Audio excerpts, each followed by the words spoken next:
안녕하십니까. 뉴스 플러스입니다. 경북 지역을 휩쓴 대형 산불이 마침내 꺼졌습니다.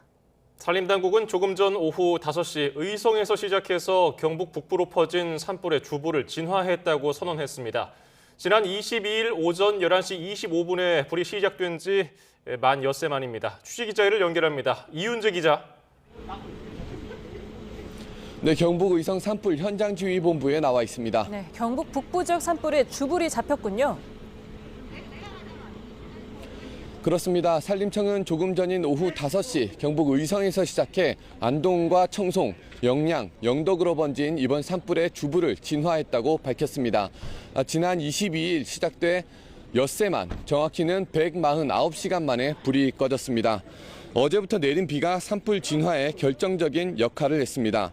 양이 많지는 않았지만 산불 확산을 막고 또 연물을 걷어내는 효과를 내면서 지상과 공중 진화가 탄력을 받았습니다. 엿새 넘게 이어진 산불은 큰 피해를 남겼습니다. 집계된 산불 영향 구역은 45,157헥타르, 서울 면적의 74%에 이릅니다. 역대 최대 규모로 지난 2000년 동해안 산불의 2배 정도입니다. 이번 산불로 숨진 사망자만 24명입니다. 주택과 창고 등 시설물 피해는 2,400건이 넘습니다. 누적 대피 인원은 3만 명이 넘었고 어제 하루에만 6천 명이 대피소에서 밤을 보냈습니다. 경상북도는 이들 이주민에게 임시주택 등을 제공한다는 방침입니다. 또 의성과 안동, 청송, 영양, 영덕 등 5개 시군 27만여 명에게 30만 원씩 긴급 재난지원금을 제공하겠다고 약속했습니다. 주불은 꺼졌지만 잔불까지 완전히 꺼진 건 아닙니다. 잔불 정리 책임이 있는 지자체는 가용 인원을 최대한 동원해 불이 다시 붙지 않도록 관리할 예정입니다. 산림당국도 지자체별로 2대에서 5대 정도 헬기를 대기시켜 혹시 모를 재발화에 대비한다는 계획입니다. 지금까지 경북 의성 산불 진화 지휘본부에서 YTN 이윤재입니다. 경북 북부를 휩쓴 대형 산불에 주불이 잡히면서 한시름 덜게 됐습니다. 산불 피해가 큰 안동 지역도 잔불 정리에 집중하고 있습니다. 현장 취재기자를 연결합니다. 오선열 기자.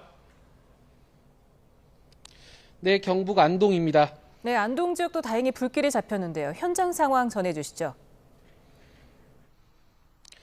네, 안동 지역도 주불이 모두 잡히면서 산림당국은 잔불 관리에 집중하고 있습니다. 다행스럽게도 1시간 전부터 얕은 비가 내렸다 그치기를 반복했는데요. 하지만 화마가 덮친 이곳 마을은 산불 피해 흔적이 고스란히 남아 있습니다. 안동에서는 밤사이에도 우산이 필요할 정도의 비가 내리기도 했는데요. 많은 양은 아니지만 산불 진화에 큰 도움이 됐습니다. 천근 같은 단비와 함께 느려진 바람 덕분에 진화 작업에 속도가 붙었는데요.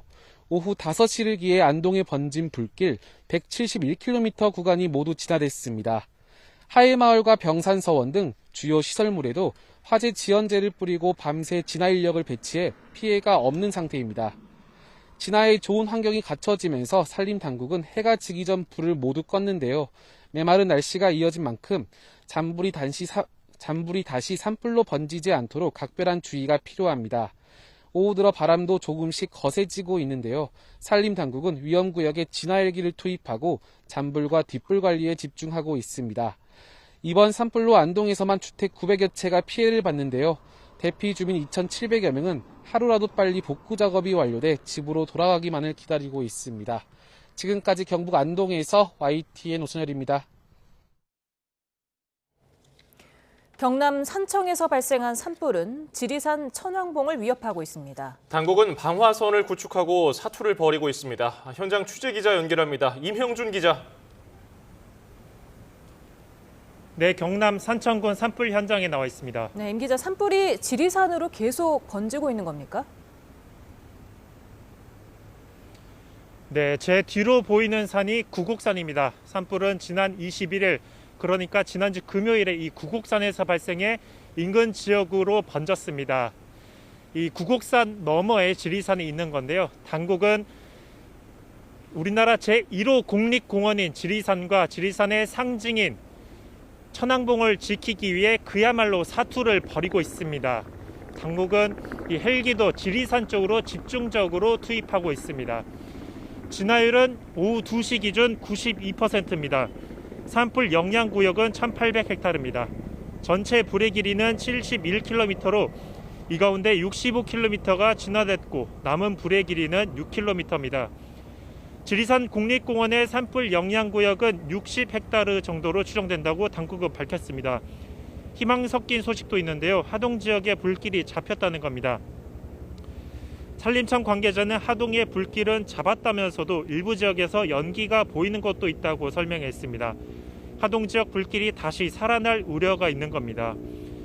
바람은 북풍으로 초속 2에서 4m로 불고 있습니다. 바람의 방향을 보면 남쪽으로 번질 위험이 있습니다. 집을 떠난 지역 주민들은 산불 진화 소식을 기다리고 있는데요. 산청과 하동 주민 1,640명이 임시대피소 18곳에서 머무르고 있습니다. 당국은 헬기 등 장비 270여 대와 인력 1,500여 명을 동원해 진화 작업을 벌이고 있습니다. 곧 해가 저물 텐데요. 당국은 지리산과 또 민가를 지키기 위해 지상 인력과 장비만을 동원해 밤샘 진화 작업에 나설 계획입니다. 지금까지 경남 산청군 산불 현장에서 YTN 임영준입니다. 대형 산불이 장기화하면서 진화 인력의 피로도가 극심해지고 있습니다. 강풍과 건조한 날씨 속에 불길은 잡히지 않고 있고 진화 대원들은 척박한 지형을 오르내리면서 사투를 이어가고 있습니다. 최기성 기자입니다. 헬기에서 내려다본 산줄기 곳곳에서 흰 연기가 피어오릅니다.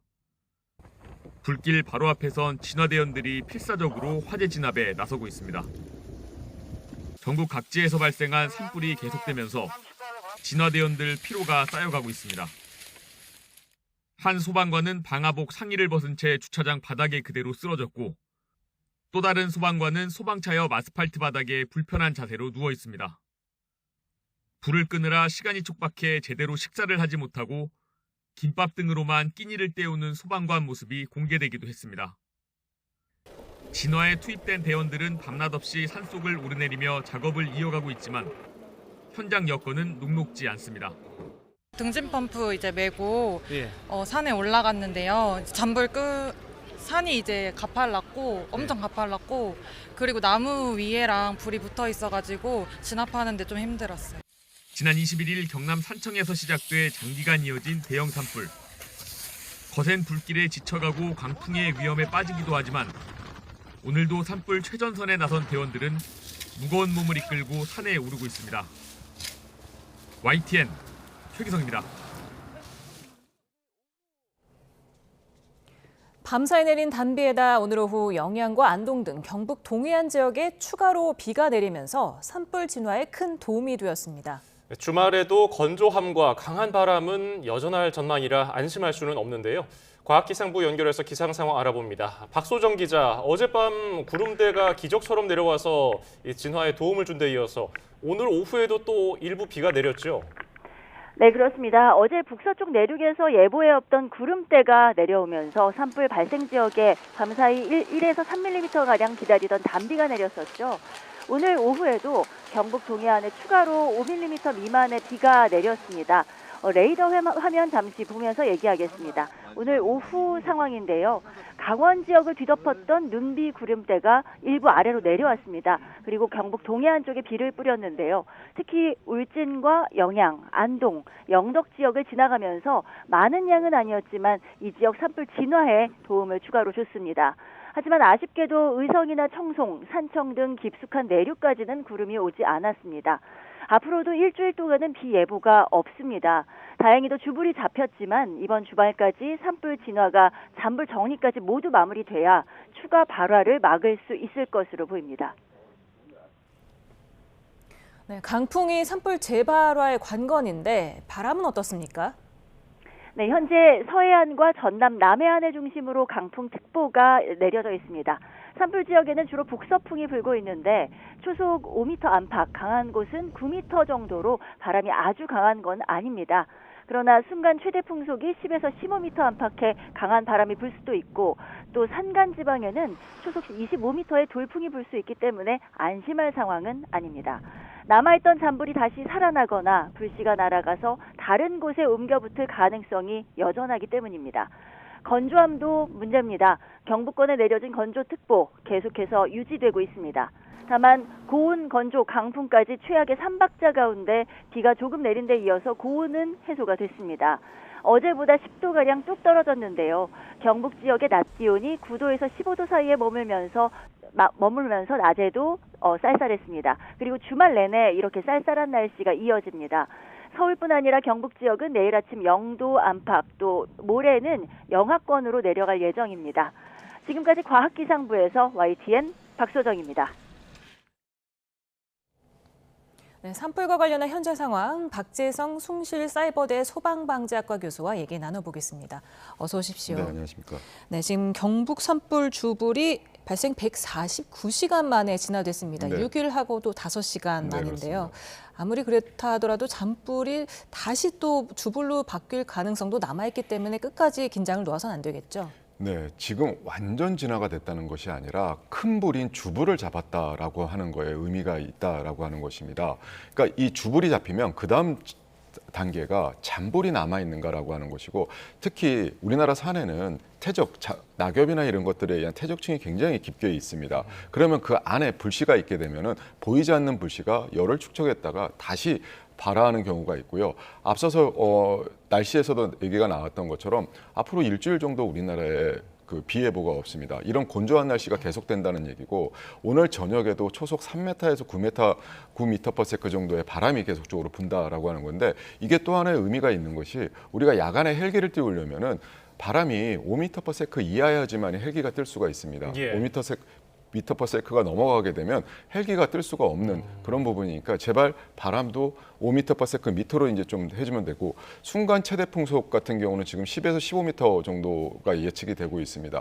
결국은 건조한 날씨하고 강한 바람이 지속이 된다는 얘기는 작은 불씨가 있다 하더라도 이런 것들이 재발화가 될 수 있는 그런 위험성이 계속 남아 있다라고 얘기를 할 수가 있습니다. 예.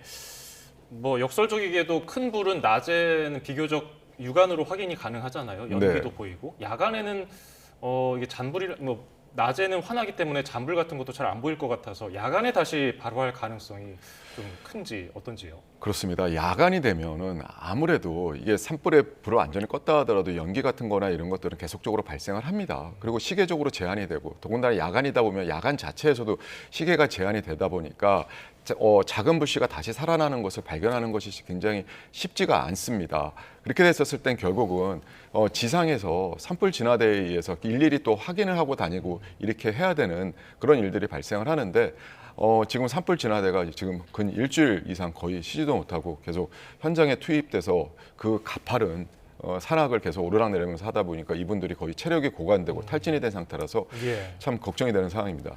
말씀하신 대로 아까 퇴적층이 굉장히 높게 쌓여 네. 있잖아요. 낙엽층이 뭐 네. 30에서 40cm 정도 쌓여 네. 있다고 들었는데, 그렇기 때문에 좀비 불씨라고 말하는 거 아니겠습니까? 언제까지 지켜봐야 좀 마음을 놓을 수 있을까요? 그러니까 결국은 주불을 잡고 잔불을 진화를 해서 일일이 사람들이 가서 쌓여 있는 퇴적층을 다 이렇게 갈고리 같은 걸로 이제 파헤쳐서 그 안에 잔불이 남아 있지 않는 것을 확인을 해야지만이 이제 그게 완전 진화가 선언이 될 수가 있는 것입니다. 그러니까 그 시간이 지금 요번 산불 같은 경우는 피해 면적이 워낙 큽니다. 예. 피해 면적이 작으면 그 작업이 빨리 이루어질 수 있지만 거기에 좀 더 시간이 걸릴 수가 있기 때문에 그 부분은 우리가 좀 더 지켜봐야 될 상황인 것 같습니다. 예. 그러면은 잔불 진화 체계로 접어들었는데 지금 단계에서 조심할 점은 뭐가 있겠습니까?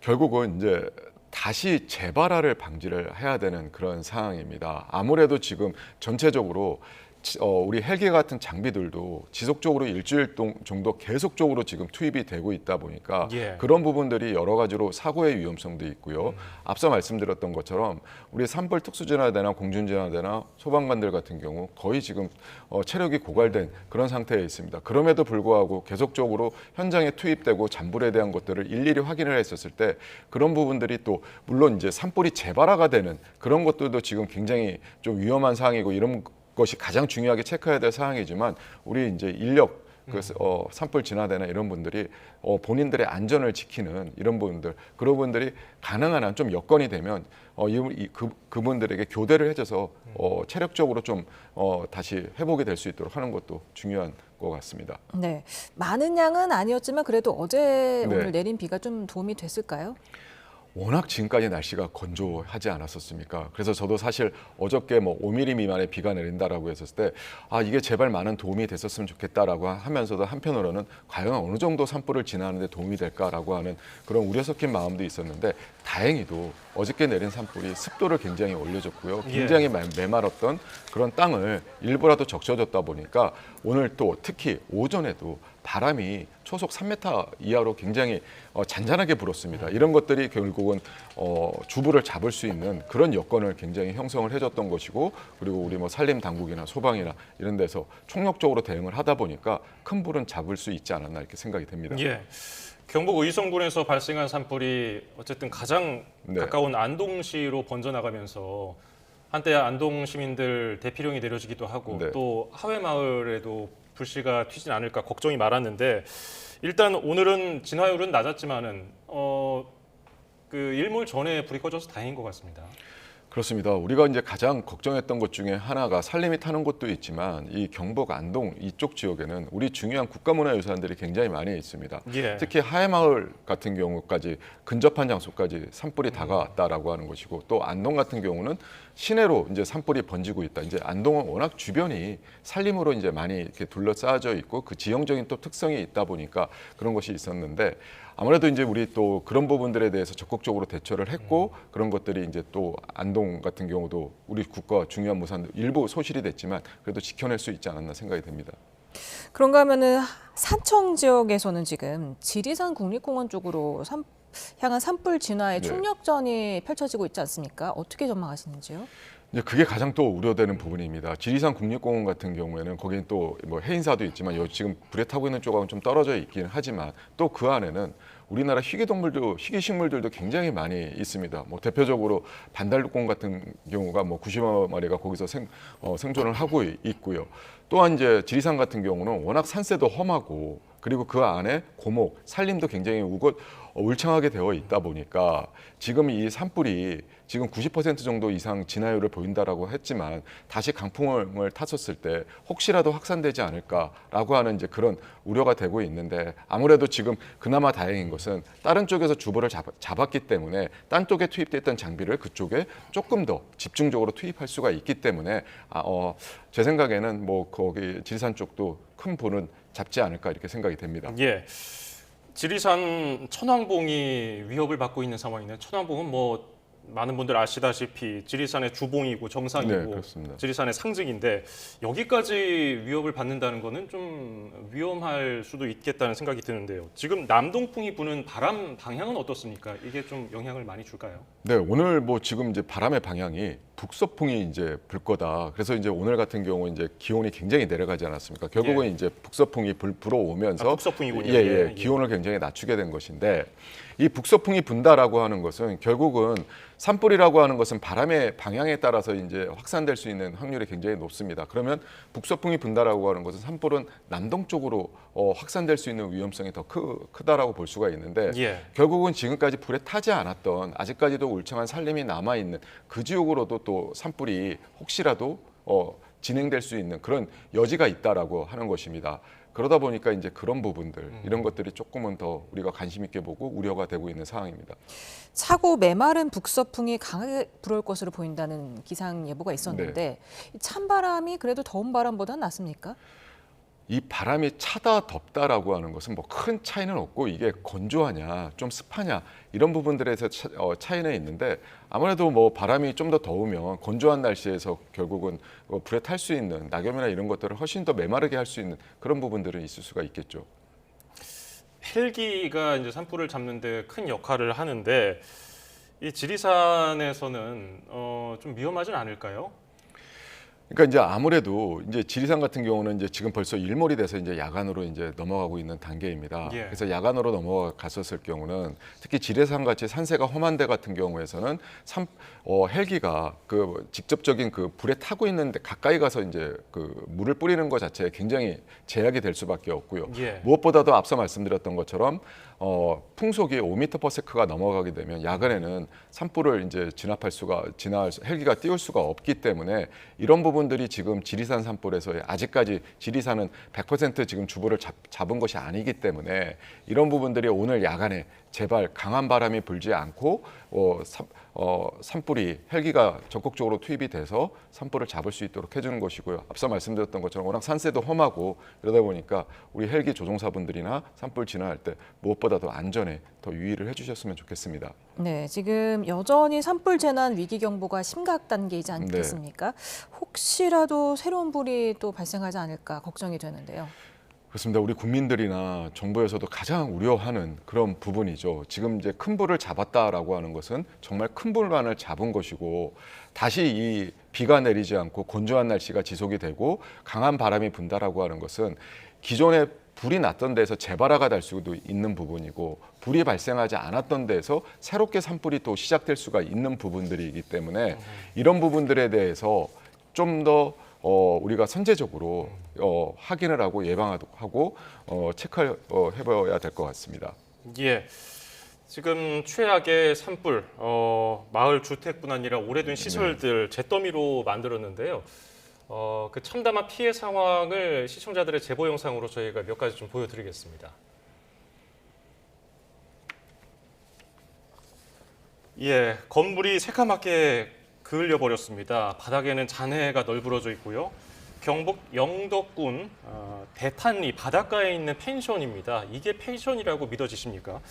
이 펜션 주인인 제보자 불씨가 바람에 날아온 것 같다면서 건물이 전소돼 어디에서부터 피해를 복구해야 할지 막막한 상황이라고 전했습니다.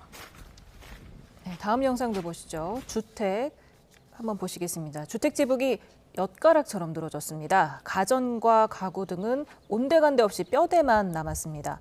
또 다른 주택은 녹아내리다가 또 멈춰 있는 듯한 모습인데요. 형체를 알아보기가 좀 어렵습니다.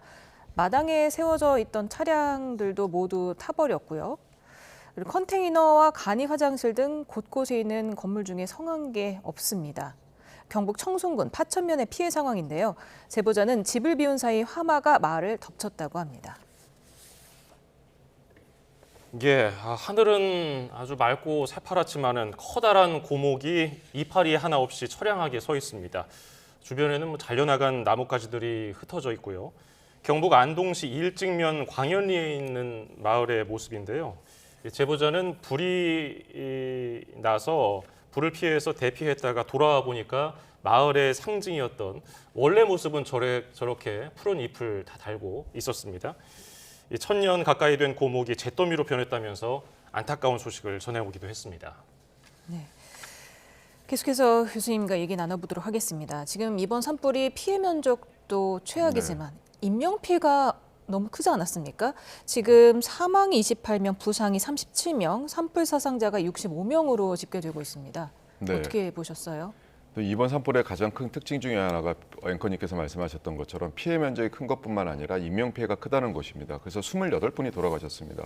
그런데도 참 불행하게도 28분 중에서 26분이 고령자시라는 거죠. 그래서 아무래도 이게 산불의 진행 속도가 굉장히 빨랐었습니다. 그래서 이번 산불의 가장 대표적인 특징 중에 하나였죠.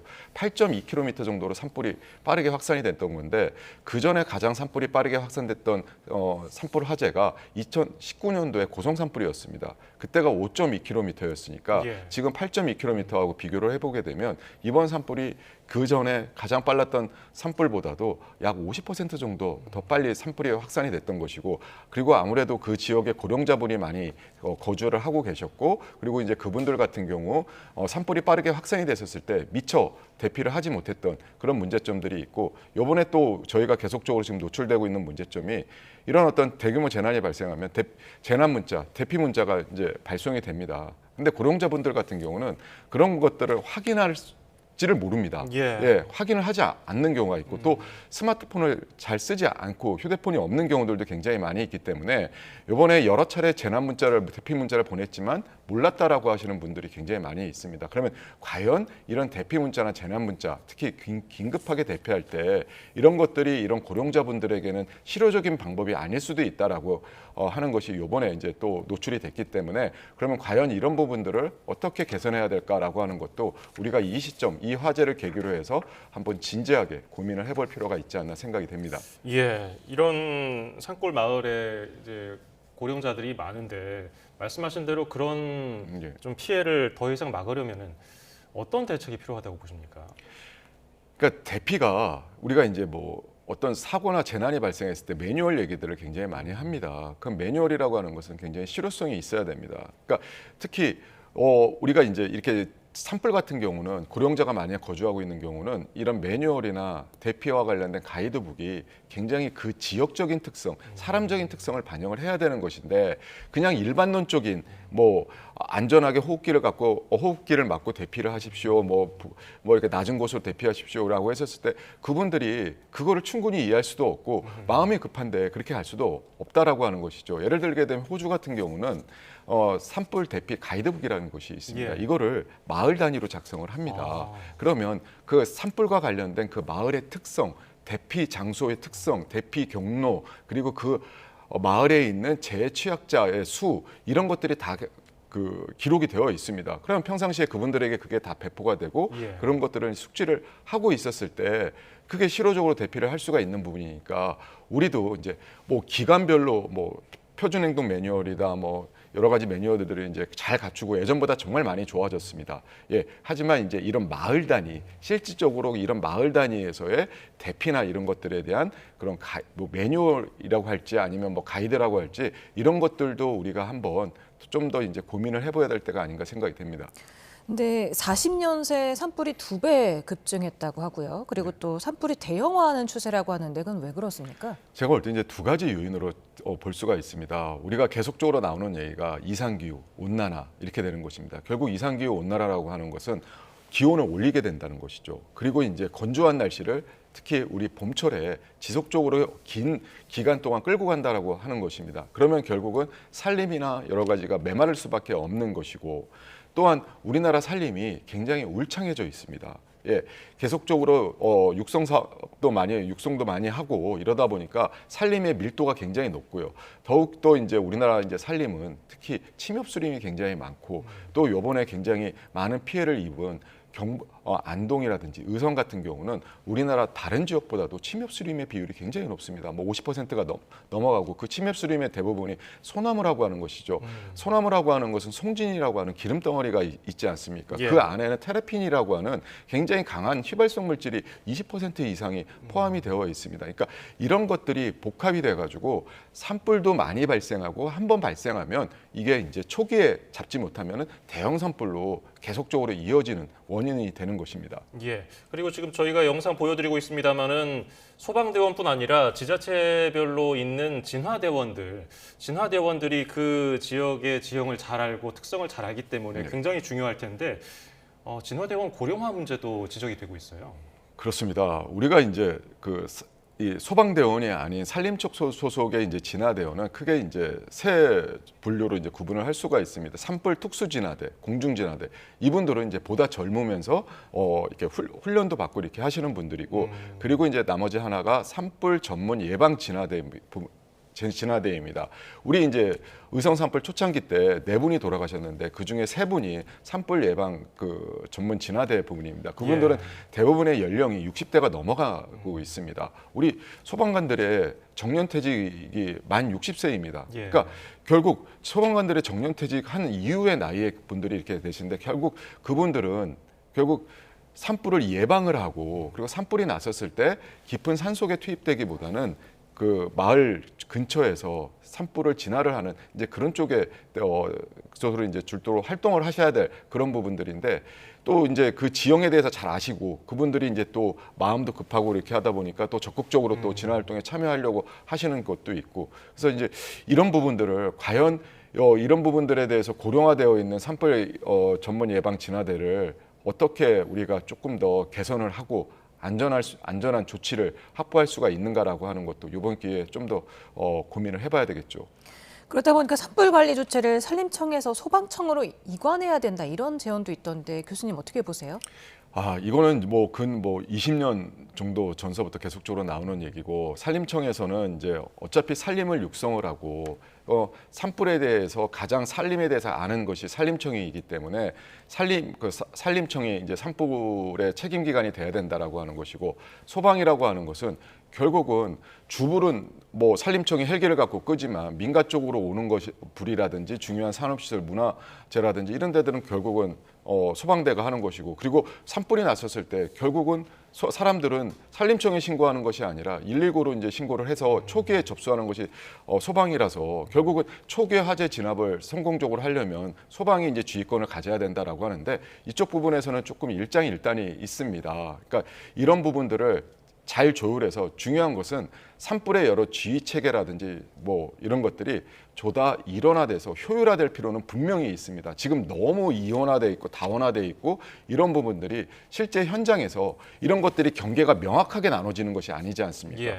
그랬었을 때 분명히 사각이 발생할 수 있는 거고 현장에서 보다 효율적인 그 대응에 문제로 작용할 수도 있는 부분들이니까 이런 부분들을 어떻게 정리를 할까라고 하는 것도 이번 기회에 진지하게 다시 한번 고민을 시작을 해야 될 것 같습니다. 그리고 또 이 시점에서 고민해야 될 것이 앞서서 경북 산불 주불 진화 브리핑에서 이철우 경북지사가 헬기 노후화 그리고 야간 장비를 좀 보충해야 되고 개선해야 된다고 얘기를 했거든요. 네. 이 점은 어떻게 보고 계세요?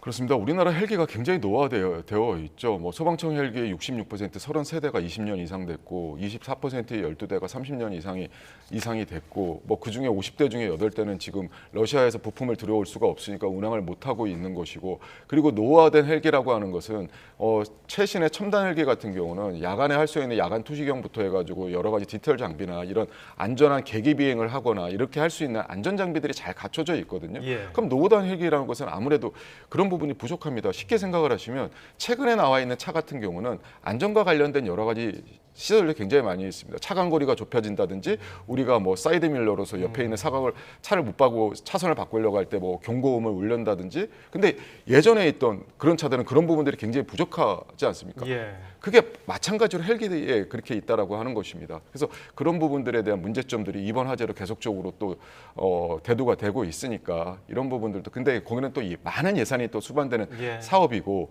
또한 문제가 뭐냐면 이 이제 산림청이 또 헬기를 갖고 운행을 했을 때 이 산불이 1년 내내 막 발생하는 게 아니지 않습니까? 봄철에 집중적으로 발생을 했었을 때 또 가동률이 떨어지는 부분들이 있기 때문에 이런 부분들을 헬기가 필요하는 여러 기관이 공유를 하면서 적절하게 이런 부분들이 가동률도 올리고 실제 활용할 거 예를 들면 구조 구급이나 이런 쪽에도 활용할 수가 있는 부분들이고 예. 그래서 이런 부분들을 좀 더 전반적으로 확인을 해볼 필요가 있습니다. 네, 지금 산불 지역에서는 미세먼지 농도가 굉장히 높다고 매우 나쁨 수준의 네. 한 7배가 넘는 수준을 보이기도 했다고 합니다. 그리고 불이 탈 때 발암성 물질이 배출이 된다면서요. 네, 그렇습니다. 아무래도 우리가 이제 어젠가 그저께 같은 경우 이제 연모가 많이 끼다 보니까 헬기를 못 띄우는 상황이 일부 시간대에 있었습니다. 산불이 발생을 했었을 때 그 공기 중으로 많은 이제 그 연소 물질들이 이제 날아다니게 됐을 때 그게 이제 또 연모 현상을 촉진시키는 그런 역할로도 이제 작용을 할 수가 있는 것이고요. 산불이 발생을 했었을 때 나무만 타는 것이 아니라 굉장히 다양한 물질들이 타고 있습니다. 그 안에는 여러 가지 유해가스들이 많이 발생을 하고 있기 때문에 그런 부분들이 산불 발생하고 있고 산불을 진압하는 대원들에게 굉장히 위협적인 존재로 작용을 하는 것이죠. 예. 그리고 저희 들어온 제보 영상 중에 차량 이동 중에 제보 영상을 찍으신 분들이 많았거든요. 네. 좀 위험천만해 보이긴 했는데 차량 이동 중에는 어떤 주의할 점이 있을까요? 그러니까 이게 산불이라고 하는 것은 그 안으로 한번 들어갔었을 때 굉장히 위협적입니다. 그러니까 차량은 결국은 바퀴가 굴러가서 이제 굴러가는 거 아닙니까? 그러면 뜨거운 열기가 있으면 타이어가 펑크가 날 수 있고 예. 특히 우리가 아무리 창문을 닫는다 하더라도 굉장히 뜨거운 열기가 창문을 통해서 복사열로 사람들에게 영향을 줬었을 때 이게 화상을 입을 수도 있고 굉장히 심하면 사망을 할 수도 있습니다. 만약에 우리가 어느 지역을 간다라고 했었을 때는 내가 가는 지역이 산불과 어떤 영향 범위에 있는가라고 하는 것을 반드시 확인을 해야 됩니다. 근데 지금은 괜찮다라고 하더라도 내가 지나가다 보면 시간이 소요가 되면 거기가 처음에 출발할 땐 괜찮은데도 나중에 이제 영향 범위로 들어올 수가 있기 때문에 이런 부분까지도 고려해서 이동 경로를 선택을 하시고 가능하면 우리가 돌아가라고 하지 않습니까? 예, 가능한 한 안전한 장소로 돌아가는 것도 안전한 방법 중에 하나라고 생각이 됩니다. 네, 산불이 발생하게 되면 그 산에 사는 동식물이 무수히 많은 동식물이 다 죽게 되지 않겠습니까? 그렇습니다. 그럼 산림 생태계가 복원되려면은 얼마나 긴 시간이 필요합니까? 뭐 짧게는 30년, 길게는 뭐 50년 뭐 이상이 걸린다고 하고 있습니다. 우리가 지금 산불이 일주일 정도 탄 것도 굉장히 긴 시간 동안 산불이 진행이 돼서 많은 피해를 일으켰다라고 하지만 이거를 다시 식물이나 생태계를 복원하는 데는 뭐 30년, 50년, 뭐 보통 30년 이상이다라고 얘기를 하게 되는 것입니다. 예, 참 안타까운 산불. 빨리 좀 불이 꺼졌으면 좋겠고요. 박재성 숭실사이버대 소방방재학과 교수와 함께 관련 내용 짚어봤습니다. 고맙습니다. 감사합니다. 감사합니다.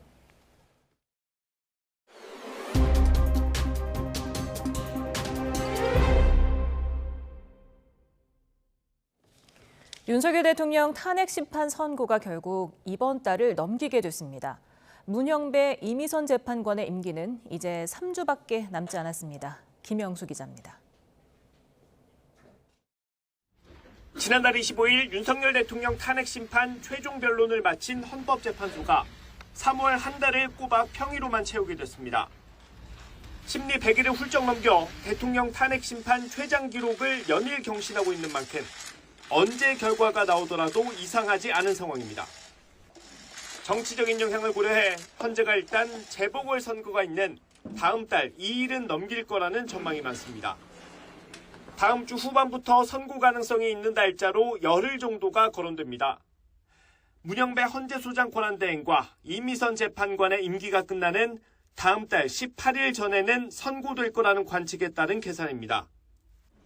재판관 2명의 자리가 더 비게 되면 헌재는 다시 6인 체제가 되는데 이럴 경우 선고 가능 여부를 판단하는 것부터 탄핵 심판 결정에 대한 정당성까지 고민할 게 많아지기 때문입니다.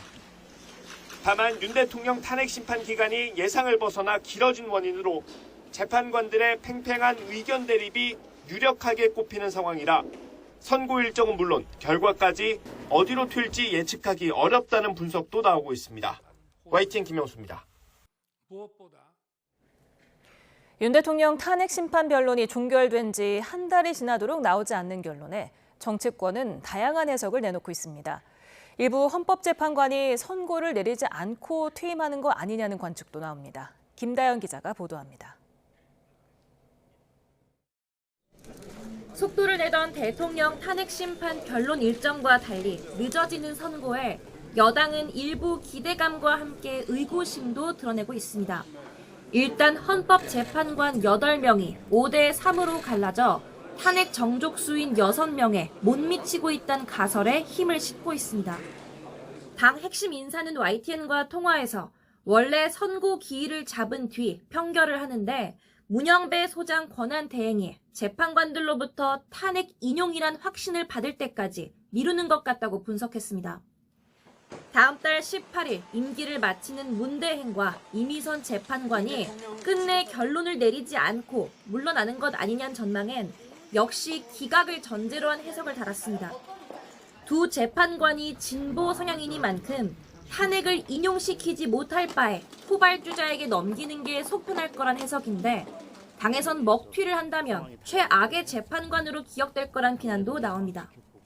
억지로 인위적으로 팔땡으로 맞추기 위해서 내부적으로 그것을 조작한다거나 내부적으로 그것을 몰아간다거나 한다면 결코 온당하지 못합니다. 애초 선고가 이달 중순으로 전망됐던 만큼 야당은 헌법재판소의 정치적 고려를 의심합니다.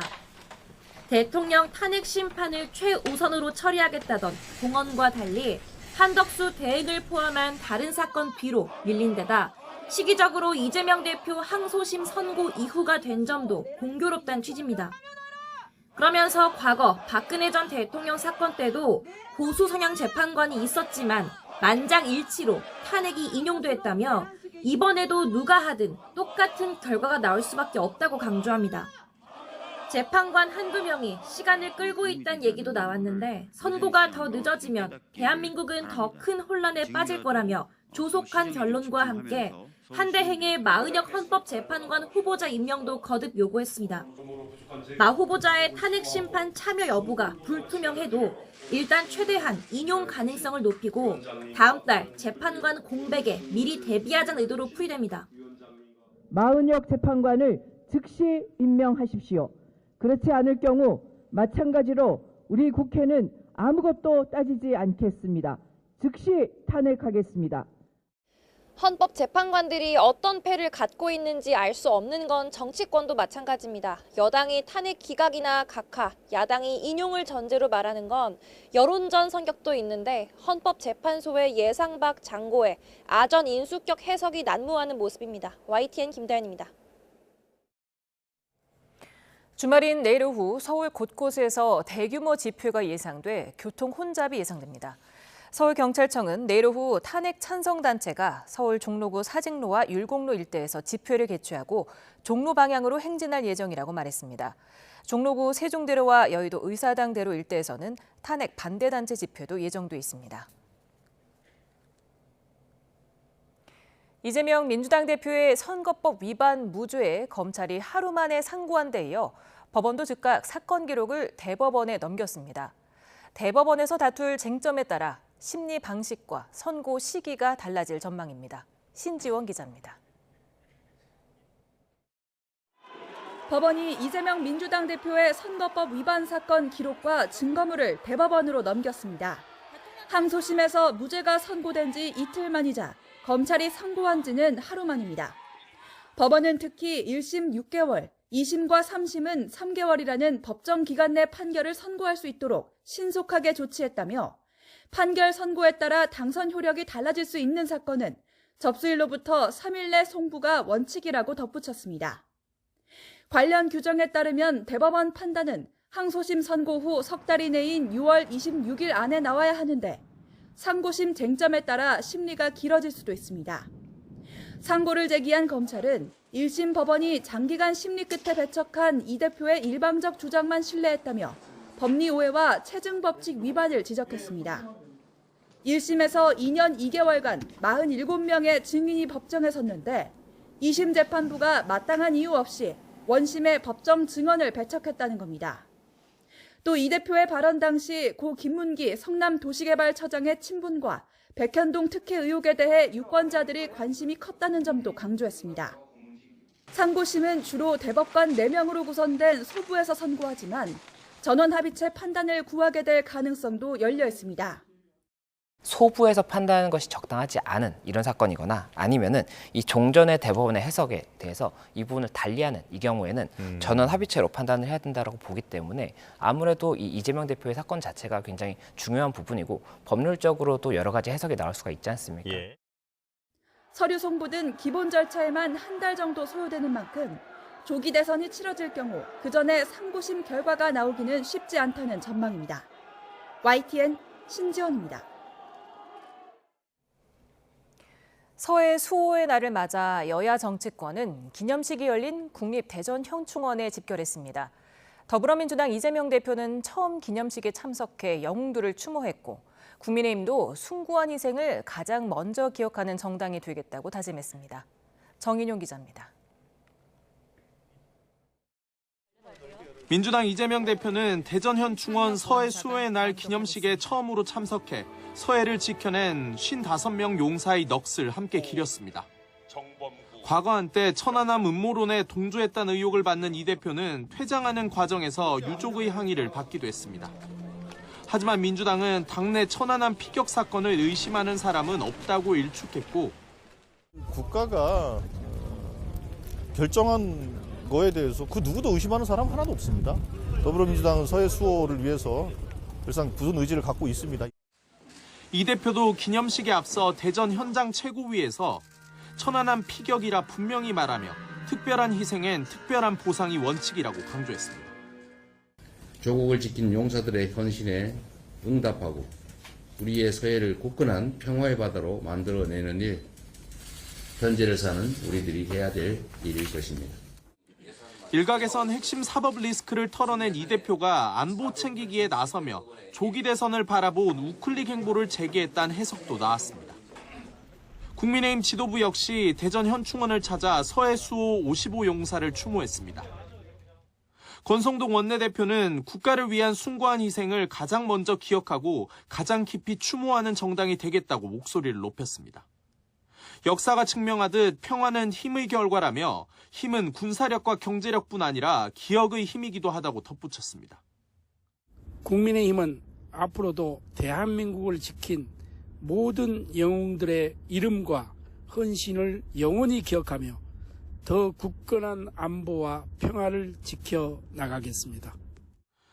여권 잠룡들도 안보와 보훈에는 진영이 없다. 중국의 서해 공정에 단호해야 한다며 잇따라 메시지를 냈습니다. 이재명 대표도 자신의 친중 이미지를 의식한 듯 중국의 불법 구조물로 서해가 순환을 겪고 있다고도 언급했는데 모처럼 여야 모두 안보에 한 목소리를 내는 분위기였습니다. YTN 정인용입니다. 미얀마에서 규모 7.7의 강진이 발생했습니다. 지진의 여파로 이웃나라인 방콕 고층 빌딩까지 무너진 것으로 전해졌는데 피해가 상당할 것으로 우려됩니다. 시룽진 기자, 현재 상황 전해주십시오. 네, 지진은 현지 시각으로 낮 12시 50분, 우리 시각 오후 2시 50분쯤에 발생했습니다.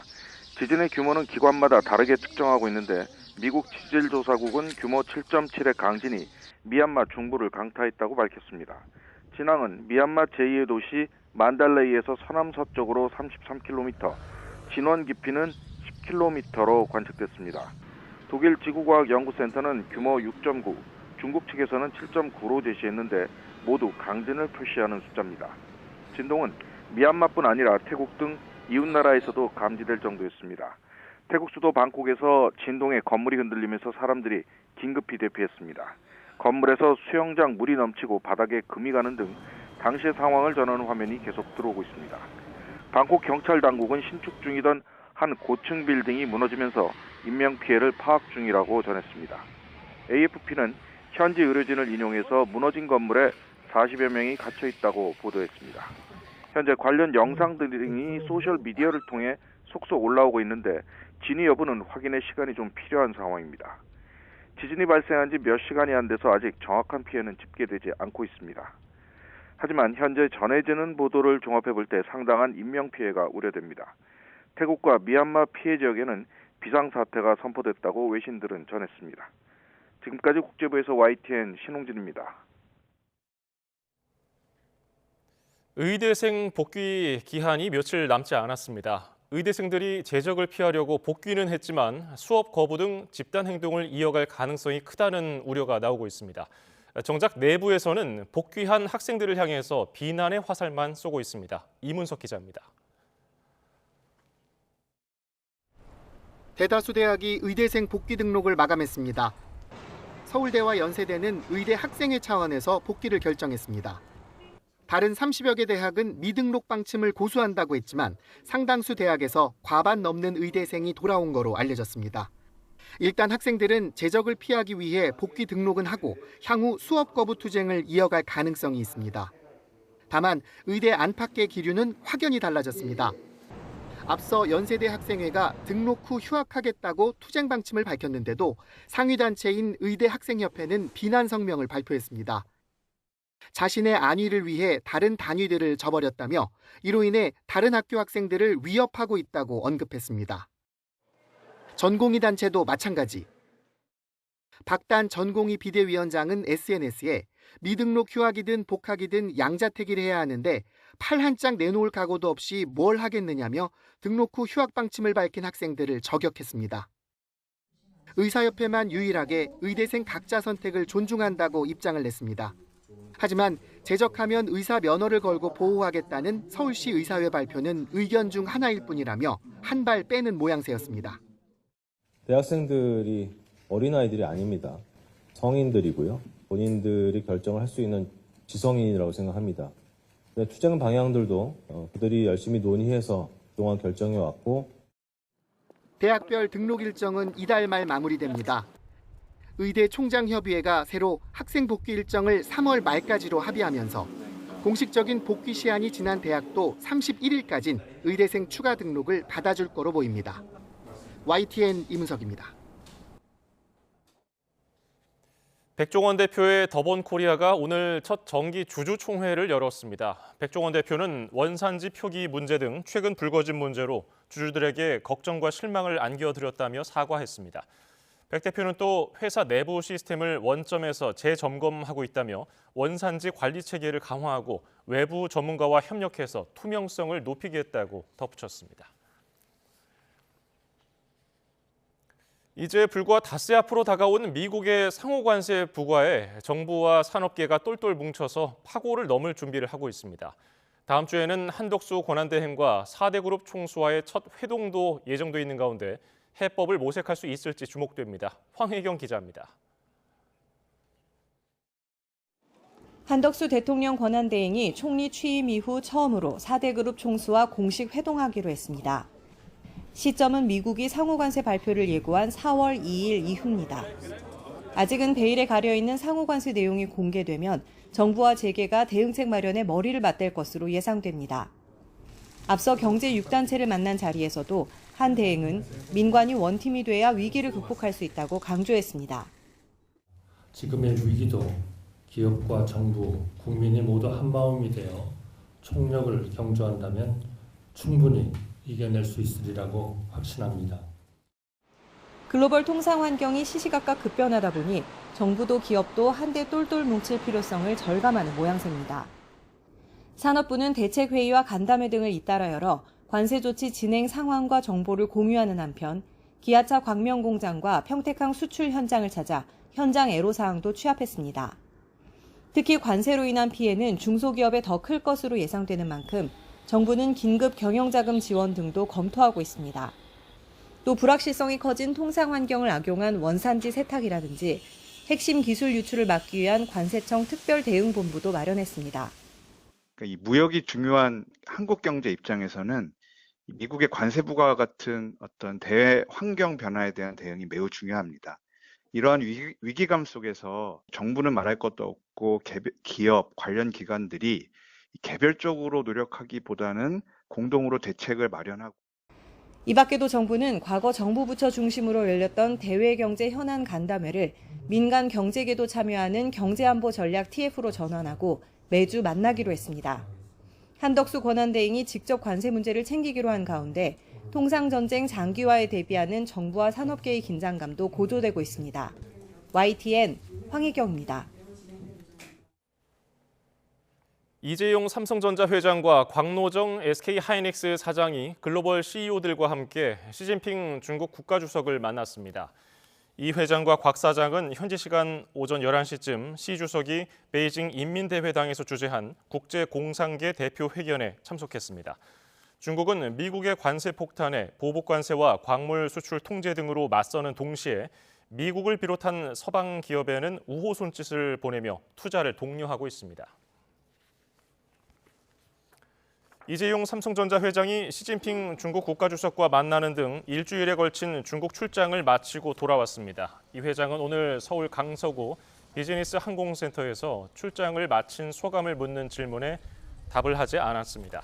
이어서 반도체 위기론에 대한 해법 등에 대해서도 입을 굳게 다문 채 자리를 떠났습니다.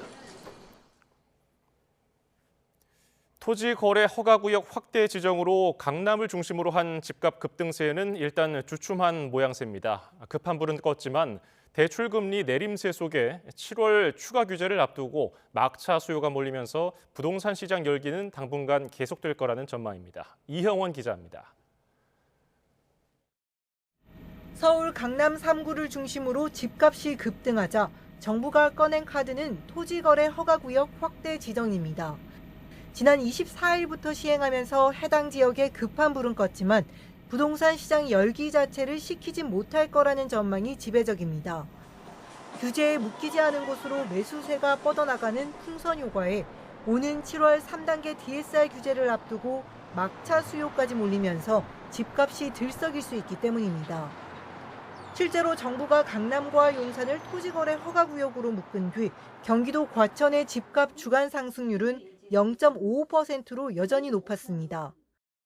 허가를 받지 않아도 되는 인근 지역이라든지 수도권은 거래가 계속해서 늘고 있는 상황입니다. 하반기 대출 규제 문턱이 높아지기 전에 막판 매수세도 유입될 수가 있어서 대출 문턱이 낮아진 것도 수요를 부추기고 있습니다. 은행권 가계대출 금리는 석 달째 내림세입니다. 특히 주택담보대출도 한 달 만에 하락 전환했는데 한국은행은 이런 추세가 계속될 것으로 내다봤습니다. 은행 존연물 금리를 좀 봐야 되거든요. 지난 2월 대비 한 0.02%포인트 좀 소폭 떨어졌어요. 또 1월 중순에 그 가상금리 내리겠다고 그 은행들이 발표를 많이 했잖아요. 이제 반영이 될 거기 때문에 좀 완만하게 좀 하락할 것으로 이렇게 보고. 이에 정부는 2분기 이후 가계대출이 많이 늘어난다면 가능한 모든 조치를 한다는 방침입니다. YTN 이영훈입니다. 산불 위험을 높이던 고온 현상이 누그러졌습니다. 하지만 반대로 공기가 부쩍 차가워지고 있는데요. 내일은 서울 아침 기온이 1도, 모레는 0도까지 떨어지는 등 꽃샘추위가 기승을 부리겠고 낮 기온도 내일 7도, 모레는 9도에 머물며 쌀쌀하겠습니다. 또 내일 비 예보가 있지만 양이 적거나 빗방울 정도에 그치겠고 특히 최악의 산불이 발생한 영남 내륙은 비가 내리지 않겠습니다. 반면 강원 산간에는 최고 5cm의 많은 눈이 더 쌓이겠습니다. 이에 따라 영남 내륙을 중심으로 건조함이 더욱 심해지겠습니다. 여기에 바람도 강하게 불고 있는 만큼 또 다른 산불이 발생하지 않도록 각별히 주의해 주시기 바랍니다. 날씨 정보였습니다.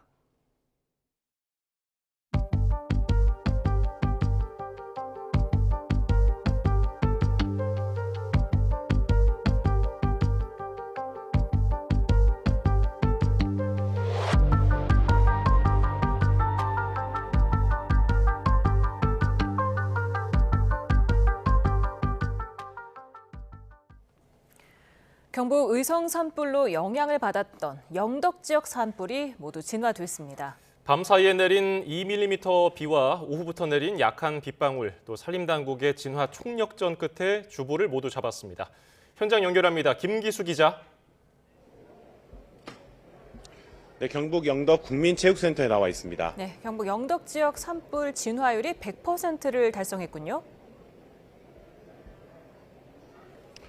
네, 그렇습니다. 산림당국은 오늘 오후 2시 반쯤 경북 영덕 지역의 주물 진화를 모두 완료했다고 밝혔습니다. 오전만 해도 진화율이 65%에 불과했지만 진화일기 26대, 1000명이 넘는 인력을 투입해 총력전을 펼쳤습니다. 또 오후에 내린 약한 빗방울도 산불 진화에 도움을 준 것으로 보입니다. 이곳 영덕 국민체육센터 앞 운동장에는 오전부터 쉴 새 없이 산불 진화일기가 뜨고 내리는 모습을 볼 수 있었는데요. 진화일기가 산불 영향구역에서 작업하다 보니 기체 일부가 검게 그을린 모습도 보였습니다. 30분 정도 급유를 한 뒤 다시 이륙하는 등 잠깐의 여유도 없이 현장에 투입되기도 했습니다. 예, 영덕 주민들은 아직 대피소에 머물고 있죠. 네, 이곳에는 경북 영덕 주민 400명이 머물고 있습니다. 오전에는 개별 텐트 없이 바닥에서만 지내고 있었는데 오후 들어서 개별 텐트가 마련된 모습입니다. 이곳에 있는 이재민들은 그래도 먹고 잘 수 있는 대피소가 있어서 다행이라고 말합니다. 직접 들어보시죠. 여기서 잤어요. 이 소보 여기서 잤어요. 그냥 잘 지냈어요. 우리들 경부서 이래 고맙게 잘해주겠죠. 고맙습니다. 경북 영덕에는 이곳을 포함해 모두 10곳의 대피소가 890여 명의 이재민을 수용하고 있습니다. 군 차원에서 구호물자 400여 개, 응급 구호 세트 380여 개 등을 지원하고 17개 단체에서 이재민들을 위한 생수와 라면, 이불 등을 제공했습니다. 국방부에서도 아침빵과 전투식량 등을 제공해 이재민들을 돕고 있습니다. 영덕군은 산불 진화가 완료되는 대로 응급복구를 진행하고 이재민의 생계비 등 산불 피해 재난지원금도 신속하게 집행될 수 있도록 할 방침입니다. 지금까지 경북 영덕에서 YTN 김기수입니다. 대형 산불이 휩쓸고 간 경북 북부는 역대 최대 피해를 봤습니다. 지역 경제도 마비 상태인데 경상북도가 피해 시군 주민 모두에게 30만 원씩 재난지원금을 지급하기로 했습니다. 김근호 기자입니다. 화마가 휩쓸고 지나간 마을. 곳곳이 검게 그을리고 무너진 집들로 가득합니다. 관덕마을 주민 마호복 씨가 살던 집도 통째로 불탔습니다. 불이 빠르게 번지면서 입을 옷도 신을 신발도 챙겨올 시간이 없었습니다. 목숨을 건졌다는 안도감도 잠시, 모든 걸 잃었다는 생각에 앞으로가 막막합니다. 갑자기 불이 여기서 나오는데 가가지고 물을 막 뿌려도 안 돼. 그래서 포기하고 나와버렸어요. 불이 막 활활 타니까. 지금 피해를 뭐 어떻게 회복할 수가 없죠. 내 혼자 할 수가 없죠. 뭐 어떻게 해 이거를. 일주일째 이어진 산불로 경북 북부 지역 경제는 말 그대로 멈춰섰습니다. 전 재산인 집은 물론 논밭과 어선 등 삶의 기반 자체가 무너진 이들이 많기 때문입니다. 지자체는 피해 여부와 상관없이 북부 지역 시군 주민 27만여 명에게 긴급 재난지원금을 지급하기로 했습니다. 한 명에 30만 원씩입니다. 경제가 말이 아닙니다. 생활이 안 되고 있습니다. 그래서 모든 게 올서도 했기 때문에 30만 원이 많지는 않지만 우선 지급을 해서 경제를 돌아가도록 하고 피해 주민들은 옷이라도 사입도록. 지자체가 대책 마련에 나섰지만 피해 규모가 워낙 커서 장기간 경제적 타격이 불가피할 거란 전망이 나옵니다. YTN 김근우입니다.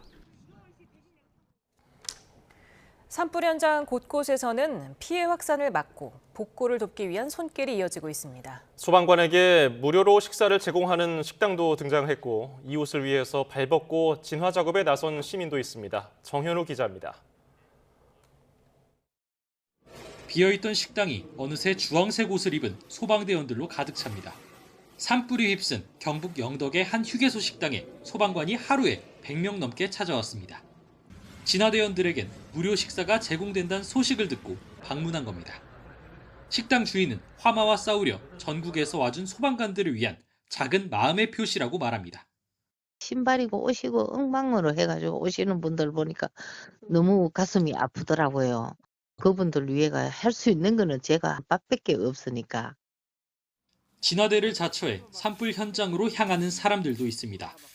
재난안전 관련 자격증을 가진 전문가들이 모인 민간단체도 산불 속보에 급히 의성으로 이동했습니다. 자, 연기 조심하고. 연기 조심하고.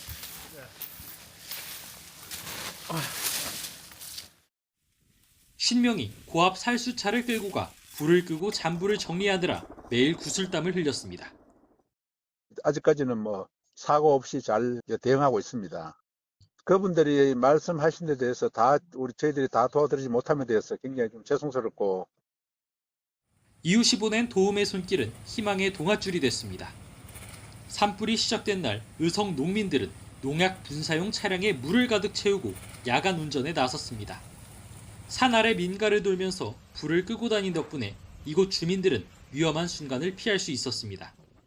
산에 그 마을에 불이 이렇게 내려오는데 농부들이 다 약차를 가지고 있으니까 까는 집이나 밭이나 이렇게 불 나면 다들 차 타고 가셔서 끄고. 피해 지역에 구호 물품을 보내거나 다양한 모금 활동에 참여하는 등 멀리서도 피해 주민을 돕기 위한 움직임이 이어지고 있습니다. YTN 정현우입니다. 일주일째 이어진 산불에 다친 반려견이나 가축들을 동물구조단체들이 구하고 있습니다. 구조하더라도 협력병원까지 옮길 인력이 부족하다고 합니다. 김승환 기자의 보도입니다.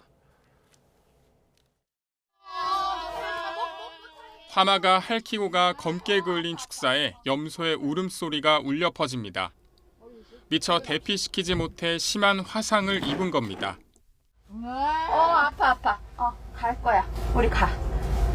어떻게든 살자. 모든 게 불타 황량해진 집에서 거친 소리를 내며 홀로 버틴 황구. 평생 집마당에 묶여있는 데 익숙해져서 줄을 풀어줘도 그 근처를 잘 벗어나지 못합니다. 애기 목줄 매여 있었어요? 아니요. 줄 끊어놨는데. 그러니까 애들이 안 집을 못 벗어나니까 얘도 지금 여기 앞으로 못 나오겠대잖아. 갑작스레 번진 산불에 주인이 발을 동동 구르다 구조를 요청하고 대피소에 함께 갈 수 없어 보호를 부탁하는 안타까운 상황의 연속입니다. 정말 다급하게 저희한테 제보 주시는 분들도 많으셨어요. 차로 데리고 돌아다니시다가 아이가 멀미를 너무 하고 힘들어하니까. 동물단체가 나서 대피소 주변에 개, 고양이 등 반려동물이 올 수 있는 임시보호소를 구축한 것도 이런 문제 탓입니다. 그나마 한 걸음에 달려온 자원봉사자들 힘으로 버티고 있습니다. 어디서 오셨죠? 포항? 포항에서 오셨고요. 대구에서 오셨고요. 주로 수도권에 있는 협력병원까지 다친 동물들을 옮길 인력이 부족한 게 가장 큰 어려움입니다. 경북 지역에서 저희 협력병원으로 이동을 해주실 수 있는 이동봉사 3-4시간 걸려서 내려가신 분이 다시 올라오고 있고 막 이런 상황이거든요. 사상 초유의 재난 상황 속에서 우리 곁을 지켜온 동물들의 생명도 위협받고 있습니다. YTN 김승환입니다. 네, 대형 산불 발화 책임에 대한 법적인 분석, 이고은 변호사와 함께 짚어보겠습니다. 어서 오세요. 안녕하세요. 네, 이번 산불이 역대 최악의 산불로 기록이 될 것 같습니다. 그런데 대부분이 지금 주의를 잘 못했거나 실수해서 발생한 실화로 인한 발생으로 추정이 되고 있죠. 네, 그렇습니다. 아무래도 경찰과 소방당국에서는요, 이번 이 큰 산불의 원인에 대해서 성묘객이 실수로 불을 낸 것이다라고 지금 현재 추정을 하고 있는데요. 그렇기 때문에 이 단순한 실수로 이렇게 대형 화재가 발생했다라는 점에서 현재 피해액이 수천억 원 이상이 발생할 것 같다라는 추정치도 나오고 있는데요. 앞으로 처벌뿐만 아니라 이 손해배상 부분도 큰 쟁점으로 떠오를 것 같습니다. 예. 이게 성묘교육 실수로 불이 난 것으로 추정되는 의성 산불 최초 발화 지점에 라이터가 발견되기도 했다는 내용이 들어왔었는데 불씨 원인에 대해서는 지금까지 밝혀진 게 있습니까? 지금까지 특별히 밝혀진 바는 없는데요. 그 현장에 라이터가 발견이 됐었고 성묘객이 어떤 행위를 하다가 이러한 이제 실수에 발화가 되었다라는 것까지만 밝혀졌습니다. 그래서 수사기관에서는 내일 이 해당 성묘객을 불러서 상세한 원인과 어떠한 연유로 라이터를 두고 왔는지 그리고 어떤 사정으로 이렇게 불이 발생하게 됐는지 또 최초 화재가 발생했을 때 어떤 조치를 취했는지 이런 것 등을 집중적으로 추궁할 것으로 보여지는데요. 수사기관에서는 이것이 단순 실수인지 아니면 고의에 의한 발화인지 여부를 확인하기 위해서 아무래도 압수수색 영장을 발부받거나 아니면 긴급 압수를 통해서 해당 이렇게 실화를 한 실화자의 휴대전화나 PC 등을 압수수색할 수 있습니다. 그리고 포렌식 등을 통해서 혹시 어떤 의도적인 발화였는지 등에 대한 이 수사를 굉장히 중심적으로 할 것 같습니다. 실화로 밝혀질 경우에는 처벌이나 배상 액수가 어떻게 됩니까? 일단 실화인 경우에는요, 특히 산불에서의 실화인 경우에는 이 형법상의 죄명이 적용되는 것이 아니라 이 산림보호법이 적용이 됩니다. 그래서 산림보호법상 그 처벌의 수위가 3년 이하의 징역 또는 3천만 원 이하의 벌금, 즉 형사처벌을 지게 되는데요. 손해배상 액수 같은 경우에는 일률적으로 말씀드리기는 어렵고 그 해당 실수로 인한 이 실화로 인해서 발생한 이 손해 그 자체에 대해 추산을 해봐야 되는데 문제는 현재 많은 건물들도 소실이 됐고 자동차나 인명피해가 굉장히 큽니다. 그래서 인명피해 같은 경우에는 해당 피해자가 남은 여생 동안 벌 수 있는 이 노동력에 대한 이 손해를 추정을 하게 되고요. 또 소실된 어떤 물건이나 어떤 건물 같은 경우에는 멸실 당시의 시가를 계산을 해서 이렇게 실화를 낸 사람을 상대로 국가도 손해배상 청구를 할 수 있고 개인도 이 실화를 한 사람을 대상으로 손해배상 청구를 할 수 있습니다. 예. 과거에는 이런 대형 산불이 났을 때 실화자에 대해서 어떤 처벌이 내려졌습니까? 처벌 수위가 실화자 같은 경우에는 의외로 조금 낮습니다. 예를 들어서 2017년도에는요, 이 강원도 강릉 옥계에서 2017년 3월 9일에 이 담뱃불로 실화를 냈던 이 주민 2명이 재판으로 넘겨졌습니다. 당시에 처벌 수위를 좀 살펴보면요, 이 징역 6개월에 집행유예 2년이라는 즉 실형을 면하는 집행유예 선고를 받았습니다. 2016년도에는 충주에서 또 실화 사건이 발생을 했는데 그때도 이 산불을 낸 주민에게 징역 10개월에 이 실형이 선고가 됐습니다. 그리고 당시에 산림 피해액과 진화비용 등 이 8천여만 원의 배상금이 이 실화자에게 청구되기도 했습니다. 네, 지금 경북 산불은 주불이 진화됐지만 경남 산청 하동 산불은 계속되고 있는데요. 지금 현장 브리핑 들어보겠습니다. 투입했습니다. 지상에서는 공중진화대와 특수진화대, 소방, 경찰, 군인, 공무원, 산림조합 등 1,527명을 투입해 산불 진화와 잔불 정리 등에 노력했습니다. 그 결과 동당 지역 방향의 하선은 진화에 성공하였으나 내원계곡 쪽의 하선은 강풍과 낙엽층이 객급이 쌓여있는 관계로 진화에 성공하지 못했습니다. 오늘 밤은 공중, 특수진화대, 소방, 공무원, 경찰 등 1,030여 명을 투입해 주불 진화를 계획하고 있습니다. 주민 대피 현황에 대해 말씀드리겠습니다. 산청군 395세대 582명이 일개것에 대피해 있습니다. 인명피해는 총 14명으로 오늘 진화 중 소방대원 1명이 부상을 입었으나 병원 치료 후 기가 조치하였습니다. 시설 피해 현황은 주택 29개소, 공장 2개소, 종교시설 3개소 등 83개소이며 오늘 주택 등 9개소의 피해가 추가되었습니다. 내일 새벽 기온 하강을 위해 안전을 최우선으로 한 진화작전을 수행하겠으며 유관기관과 긴밀한 협조체제를 유지하고 가용재원을 총동원하여 도민의 안전 및 지리산 천왕봉을 지키기 위해 최선을 다하겠습니다. 감사합니다. 네, 질문 받겠습니다. 오늘 야간 진화 계획에 대해서 그거는 우리 국장님 좀 보고 말씀드리면 좋겠네요. 일단 전반적으로 오늘 상황을 작전에 대해서 브리핑을 하겠습니다. 지금까지 이 하선이 살아 있었습니다. 제가 아침에 전략이 요 부분이 천왕봉과 여기에 지금 야간 작전 계획 집중 구역입니다. 4.5km 지점이 천왕봉까지 4.5km 지점. 여기서 여기까지 화선이 있었는 거 오늘 제거가 되었고 주 전략은 요 부분에서 요쪽에 있는 저기 학산 저지선을 넘어가지 않는 것을 최우선 목표로 삼았기 때문에 1차 목표가 달성되었고 2차 목표는 오늘 보시듯이 곳곳에 중간에 불이 갑자기 살아나서 오후 시간대에 연기가 불기둥이 솟았을 때 불씨가 날리는 이런 것을 차단하는 게 주 목적이었습니다. 그래서 1, 2차 주된 목적은 모두가 달성되었고 실제 이렇게 바람이 불면서 천왕산 쪽에서 불어오면서 시내 몇 군데 비산화가 발생하여 신고 접수하고 출동하는 그런 상태가 있었습니다. 이걸 기반으로 오늘 밤에도 동일한 작전을 수행합니다. A, B, C 요 지역에 대해서 지금 공중진화대 그리고 특수진화대 그리고 군수색대 50명 총 124명이 여기에 투입을 할 계획입니다. 3단계로 나눠서 투입을 할 계획이고 나머지는 여기와 비슷하게 이 외곽에는 방제차, 살수차 모든 부분이 혹시 불씨가 날릴 수 있으면은 날리는 걸 대비해서 계속 물을 뿌리면서 또 내려오는 불을 차단하는 계속 작전을 수행할 계획입니다. 이렇게 하면서 이 작전을 하고 여기서 실제 투입되는 특수진화대 그리고 여기 공중진화대가 약간 남아있는 화성 길이 중에서 요 화성 길이가 있습니다. 4km 중에서 1km나 한 2km 워낙 험하기 때문에 한 1km에서 2km 사이 정도의 타겟을 목표로 작전을 수행할 계획입니다.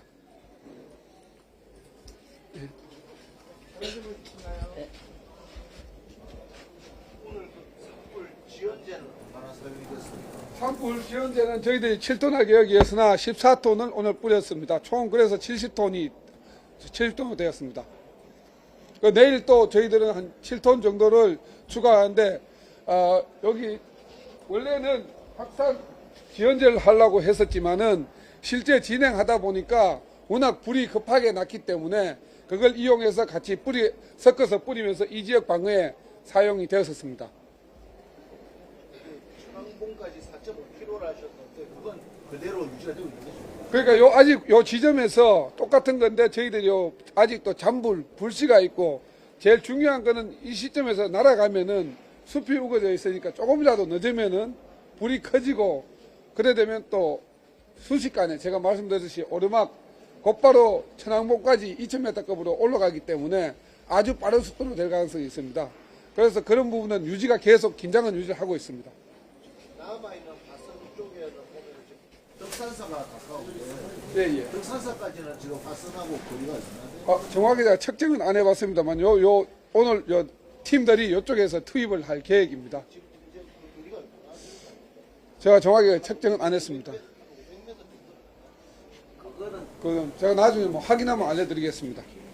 어제 사실 전날 밤에 작전할 때 덕산사 쪽에 이렇게 내려온다고 해서 이쪽에서 잡아 올려가면서 이쪽의 루트에 대한 밤에 지형은 숙지가 되어 있습니다.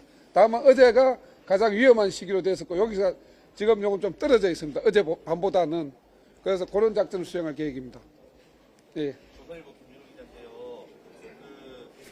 주택 29곳이 추가로 피해를 입었는데 어떤 구역에서 우리 확산해서 주택 피해가 있었는지 좀 추가 피해가 아니고 아마도 확인이 된 것 같습니다. 그동안. 주택 피해는 대부분 중태마을 쪽에 집중이 좀 돼 있습니다. 중대마을 어디인지 예, 전날과 오늘 아니 발생한 불로 전날까지 주택은 전소된 그게 전소나 반소된 게 28채를 저희들이 자료를 가지고 있었는데 추가로 되는 부분들은 별도 자료로 한번 말씀을 드리겠습니다. 네, 박명균 경상남도 행정부지사와 산림청 브리핑 들어보셨습니다. 지상과 공중에서 1,500여 명을 투입해서 산불 진화를 진행하고 있다. 오늘 진화 중에 소방대원 1명이 부상해서 치료 후에 귀가했다는 소식입니다. 예, 그리고 가용자원을 총동원해서 지리산 천왕봉을 지키겠다고 얘기를 했습니다. 저희가 들어오는 내용이 있으면 바로 뉴스 중에 전해드리겠습니다. 네, 계속해서 이고은 변호사와 산불과 관련한 법적인 부분 짚어보겠습니다. 지금 실화로 추정이 되는데 이게 산불이 실화인지 아니면 미필적 고의인지 아니면 방화인지 어떻게 구분할 수 있습니까? 사실은 구분하기가 쉽지는 않습니다. 이제 실화라는 것은 제가 쉽게 설명드리면 실수로 불을 낸 거죠. 내가 그럴 의도나 또 그런 큰 산불이 날 것이다라는 결과를 전혀 예견할 수 없었는데 실수로 정말 성묘 과정에서 또 불을 낸 그런 것이 실화로 보시면 될 것 같고요.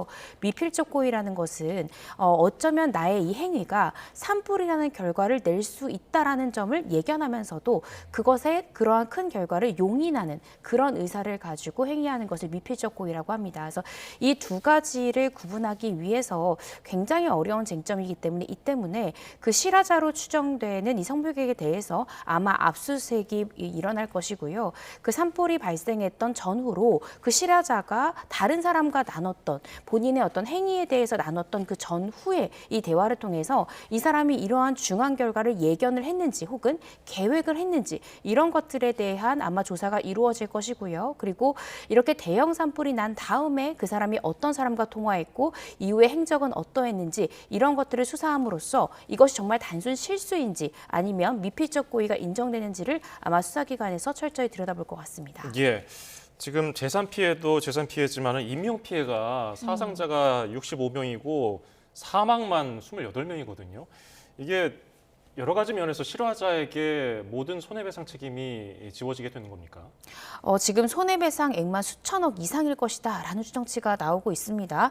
청구는 그렇게 할 수 있습니다. 그렇지만 실질적으로 이 실화자가 현실적으로 그 금액을 다 배상해내기는 어렵겠죠.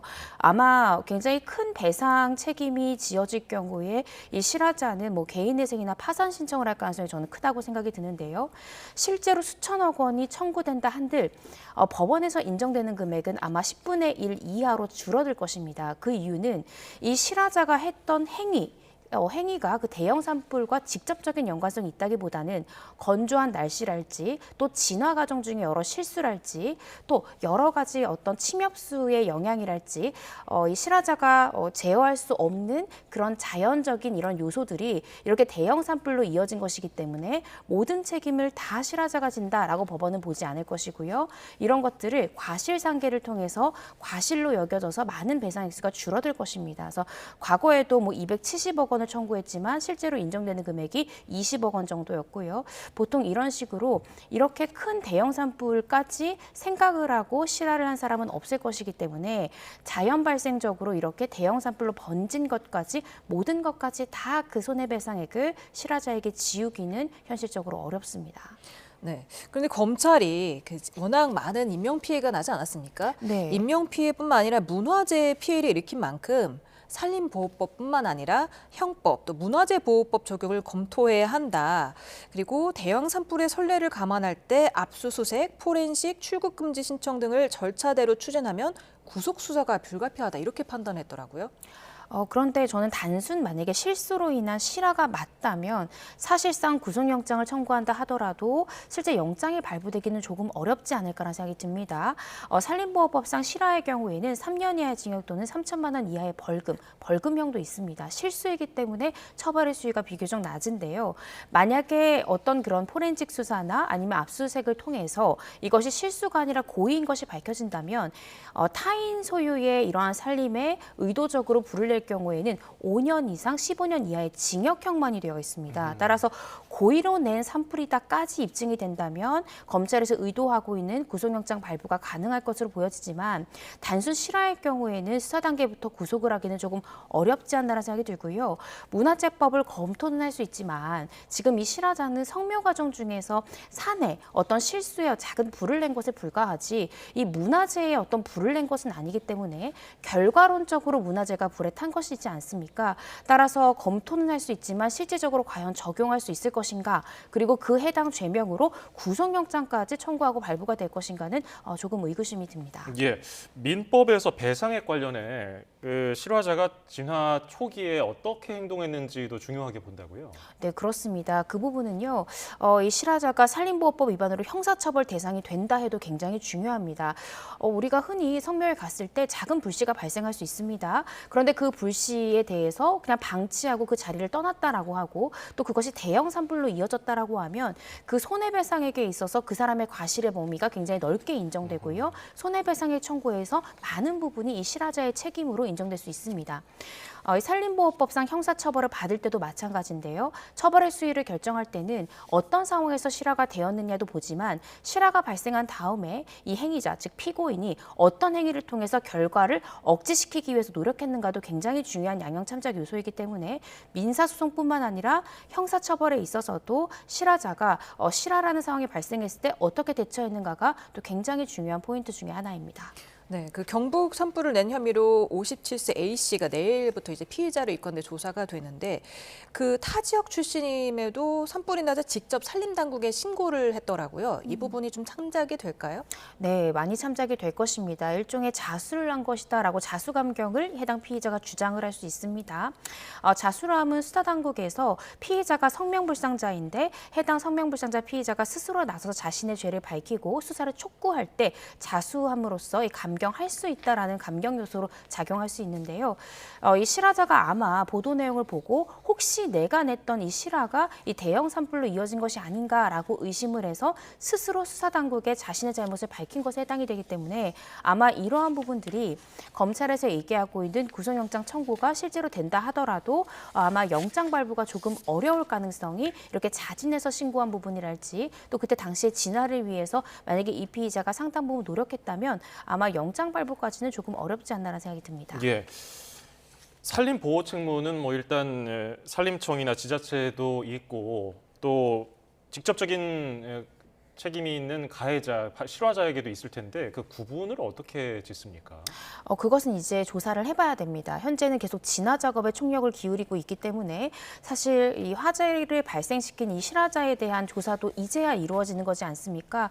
경찰에서는 지금 해당 지자체에 있는 모든 경찰들이 다 진화 작업에 동원이 돼 있기 때문에 이제 내일 이 피의자를 입건해서 조사를 하겠다라고 밝혔는데요.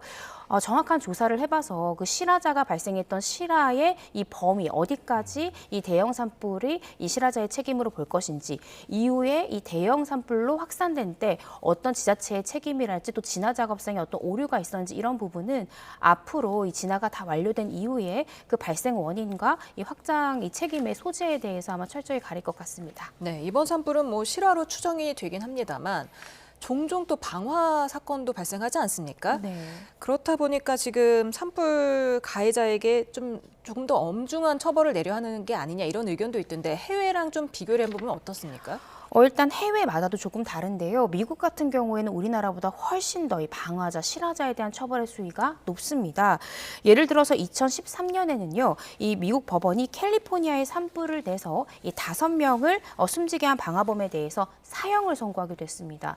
배상액도 아까 제가 말씀드렸듯이 우리나라 법원에서는 청구를 하더라도 한 10분의 1 정도만 실제적으로 인정이 된다라고 말씀드렸는데 미국 같은 경우에는 2017년에 이 장난 삼아서 폭죽을 던져 이어져서 여의도 면적의 약 23배에 달하는 산림을 태운 이 15세 소년에게 418억 원을 배상하라는 판결을 내린 바 있습니다. 그래서 우리나라보다 미국의 경우에는 훨씬 더 배상액의 이 배상 범위도 더 넓게 인정이 되고요. 처벌 수위도 훨씬 더 높다라고 볼 수 있습니다. 반면 일본 같은 경우에는 우리나라보다 오히려 처벌의 수위가 조금 낮은 것이 특징인데요.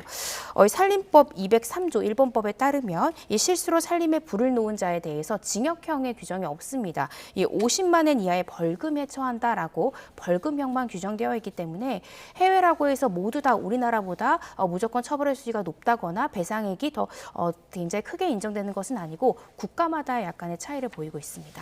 네, 그런가 하면 전북 무주군 분안면에서도 산불이 발생을 했었는데 이거는 주택에서 발생한 화재가 산으로 옮겨 붙으면서 난 것으로 보이는데요. 네. 지금 소방당국은 저온창고 전기 누전으로 불이 시작된 것으로 추정을 하고 있는데 이럴 경우에는 뭐 집주인이 배상해야 합니까? 집주인에게 어떤 과실을 인정할 수 있을지 이 부분을 일단은 조사를 해봐야 될 것 같은데요. 전기 누전이라 하면 이 집주인이 사실은 예경은 가능하지 않은 상황에서 누전이 계속 발생이 되다가 이 집주인이 어떤 실수가 아니라 의도치 않게 또 집이 불에 타는 경우가 있습니다. 따라서 이 해당 집주인에 대해서 철저히 조사를 해서 과연 집주인이 어떤 관리 감독상의 어떤 의무 소홀이나 이런 것들이 있었는지를 좀 더 들여다봐야 될 것 같습니다. 근데 그것이 아니라 단순히 전기 누전으로 이 주택이 불탔고 그로 인해서 산불로 번진 것이라면 그렇다면 그 해당 집 주인에게 어떤 법적 책임을 묻기는 어려울 수 있습니다. 예. 자, 땅꺼짐 사고도 있었죠. 이 얘기도 이어서 해보겠습니다. 한 명이 숨지고 한 명이 다쳤던 서울 강동구 명일동 땅꺼짐 사고. 경찰 조사는 어떻게 진행되고 있습니까? 네, 서울 강동구 명일동에서 발생한 사건이기 때문에 강동경찰서에서 현재 수사하고 있습니다. 수사 원인에 대해서 일단 경찰은 입건 전 조사를 하고 있는 상황인데요. 일단은 사고 원인 분석에 경찰은 나서고 있습니다. 업무상 과실치사상 혐의를 적용해서 수사를 벌이고 있는데요. 경찰에서는 다양한 원인 가능성을 열어두고 보고 있습니다. 일단은 지하철 9호선의 연장 공사가 계속 진행되고 있었던 만큼 그 공사에서의 문제가 있었던 것인지 아니면 어떤 누수 문제가 있었던 건지 아니면 이 도로의 노후화가 문제가 있었던 것인지 이 모든 가능성을 열어두고 일단은 건설사와 시공사 등을 상대로 순차 이제 불러 소환을 해서 조사를 벌이고 있습니다. 네, 계속해서 뭐 인재 가능성이 높아 보인다는 분석이 나오고 있는데요. 만약에 이 땅꺼짐 사고 원인이 뭐 건설사라든가 시공사 책임으로 드러나면은 중대재해처벌법이 적용이 됩니까? 현행 이 중대재해처벌법상 중대시민재해에 해당하는지를 살펴봐야 되는데요. 그런데 안타깝게도 이 중대시민재해 대상에는 현재 도로가 명시적으로 포함되어 있지 않습니다. 교량, 그러니까 우리나라 같은 경우에 다리가 무너지는 사고는 자주 발생을 하잖아요. 그래서 교량 같은 경우에는 이 중대시민재해 대상으로 분명히 규정이 되어 있는데 도로 부분은 빠져 있습니다. 그래서 이 때문에 중대재해처벌법 적용은 조금 어려울 가능성이 있고요. 때문에 업무상 과실치사상 혐의로 일단 경찰도 입건을 해서 입건 전 조사, 그러니까 사고 원인을 현재 분석하고 있는 것으로 보여집니다. 예. 지금 사고가 난 곳은 뭐 사유지도 아니고요. 공도거든요. 그러면은 돌아가신 분과 다친 분은 운전을 하다가 도로에서 참변을 당한 건데 배상 책임은 누구에게 지웁니까? 국가가 질 것으로 보여집니다. 일단 뭐 도로랄지 도로 상하수도랄지 이런 것들은 보통 이제 국가나 지자체에서 관리 감독을 하는 것이 통상이기 때문에 현재 돌아가신 분 또 차에 탑승하고 있어서 크게 다치신 분 이 피해자들 같은 경우에는 결국 국가를 상대로 국가배상 청구 소송을 해야 될 것으로 보여지고요. 이 국가배상 청구 소송이라 하면 이 해당 뭐 지자체랄지 국가기관의 공무원이 이 위법한 행위로 인해서 시민들에게 어떤 피해를 입힌 경우에 결국 국가가 배상 책임을 지는 겁니다. 그래서 이 소송에서의 핵심은 결국 이 국가 소속 공무원의 과실과 또 이 피해자가 입은 이 피해와의 어떤 인과관계 입증이 항상 핵심인데요. 때문에 경찰에서도 지금 입건 전 조사에서 가장 중요하게 보고 있는 것이 바로 사고 원인이 어디에 있는가, 그것이 지하철 공사에 있는 것인지 도로의 노후화에 있는 것인지 아니면 누수가 문제였는지 이것을 봐야만 사실은 이 피해자들이 정확히 어떤 기관에 이게 문제가 있다라고 이제 특정을 해서 국가배상 청구를 할 수 있기 때문에 이 때문에 경찰에서 사고 원인을 지금 철저하게 분석하고 있는 것으로 보여집니다. 네, 이렇게 다치거나 목숨을 잃은 경우 말고도 인근 주민들이라든가 상인들도 굉장히 불안에 떨지 않겠습니까? 그 지역을 다닐 수가 없을 것 같은데 그로 인한 피해는 어떻게 또 배상이 됩니까? 그런데 이제 피해가 배상이 되려면요, 그 피해가 현실적으로 입증 입증이 되어야 합니다. 막연히 내가 두렵다라면서 어떤 위자료를 청구하는 것은 조금 어려울 것 같고요. 예를 들어서 인근에 어떤 상점에 균열이 갔다든지 아니면 어떤 건물에 실질적인 어떤 손해가 가한 경우, 그리고 그것이 싱크홀로 인한 피해임이 현실적으로 입증이 된다라고 하면 이 역시도 이 국가에 배상 청구를 할 수 있겠지만, 이 단순한 심리적인 두려움이나 어려움까지 인정되기는 조금 어렵지 않을까라는 생각이 듭니다. 예. 이 땅꺼짐 사고가 발생하기 전에 주변에서는 이제 신고를 했고 뭐 갈라지거나 이런 현상이 있어서 강동구청이 보수 작업을 했다고 들었거든요. 근데 또 구청에서는 보수 공사를 한 곳이 무너진 게 아니라 다른 지점이 무너졌기 때문에 두 사이 연관성은 없다고 이렇게 얘기를 했는데, 수사 당국에서는 어떤 식으로 조사를 하게 될까요? 지금 사실 많은 보도들이 나오고 있는 것이 이 명일동 이 싱크홀이 발생하기 전에 인근에서 이상한 부분들이 많아서 구청이랄지 아니면 국가에 여러 번 신고를 했다는 겁니다. 그런데 이러한 이 신고에 굉장히 발빠르게 대처하지 않았기 때문에 이렇게 큰 싱크홀 사고까지 번진 것이다라는 제보들이 나오고 있는데요. 그것이 정말 사실인지 좀 살펴봐야 될 것 같고, 또 그러한 전조 증상이 대형 싱크홀을 정말 예견할 수 있는 그런 전조 증상이었는지가 밝혀져야 될 것 같습니다. 만약에 그러한 전조 증상이 맞다, 그런데 제대로 국가에서 이에 대한 예방 조치를 취하지 않았다라고 한다면 국가 배상 액수가 훨씬 더 늘어날 수 있습니다.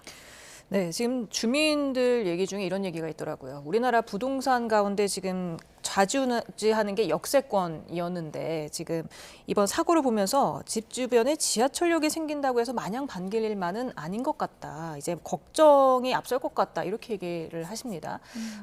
이런 경우에는 뭐 어떻게 나중에 이게 진짜 지하철 공사 때문이라고 한다면 배상이 됩니까? 지하철 공사 때문에라기보다는 아마 이 지하로 이 지하철을 만드는 데 있어서 지켜야 되는 안전상의 어떤 프로토콜이랄지 또 안전 수칙이랄지 이런 것들이 있었을 겁니다. 그런데 이런 것들을 예를 들어 잘 지키지 않아서 결과적으로 싱크홀이라는 중한 결과가 발생을 했다면, 그렇다라고 한다면 뭐 국가에서 이 부분에 대한 배상 책임을 질 수 있겠지만요.